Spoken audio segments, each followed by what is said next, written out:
disturbance gives us rain on Sunday. And then look, there's another jet stream dip. We call this a trough because it's a dip, gets us into Wednesday of next week. So here's what we see for Sunday. Again, mostly in the afternoon. I don't think a wash up, but maybe a quarter to a half inch when all is said and done. And eventually Wednesday too, we have that chance of additional rainfall. Like we said, not a ton, about a half inch to an inch, give or take, over the next 6 to 7 days. So all told, that's really not that bad. Our 7-day forecast shapes up like this: 59 degrees on Saturday, 59 on Sunday, more rain showers possible then. Monday, Tuesday look not too bad. By Wednesday, rain is likely. Thursday, cooler and drier behind our next front. Wisdom?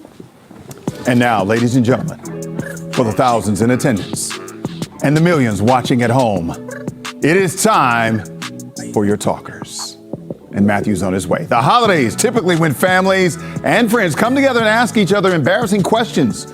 A new survey reveals 1 in 3 adults are dreading those awkward conversations that inevitably start during family gatherings. Relationships is likely at the top of your family's mind. Some of the top eye-rolling questions respondents to the survey they say this: when are you going to have a baby? That's kind of rude. All right. Have you found yourself a nice partner yet? Also rude. Why aren't you married? That's just mean.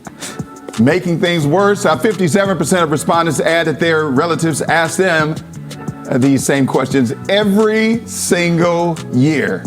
I think I've been asked these questions on this show before. Why don't I have anyone yet? Not by me. Nope, not by me. Certainly not. Yeah. Now, when you go out for Thanksgiving to your families, do they hit you with all this nonsense? Not really. I don't know. If there's something to write home about, I'll write home. Otherwise, just ask me about the stuff that's going on, like weather, my job, and my travels. Right. Plus, I work Thanksgiving, so I don't have to answer any tough questions. There you go. And the other thing is, during my single days when I was in college, they wouldn't ask me if I had somebody. They'd ask me, who are you with this time? Right. And they know that if they ask, they're still not going to get the real answer from me. You're not going to get the real answer. No. Yeah. Those jokes, by the way. All right. That didn't really happen. All right. Younger generations have been very vocal when it comes to critiquing older generations.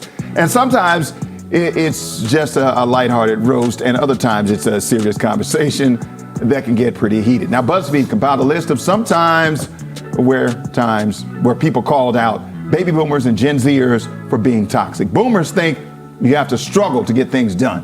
Gen Zers think no one wants to work anymore, when in fact, the younger generation wants good pay and a non-toxic work environment.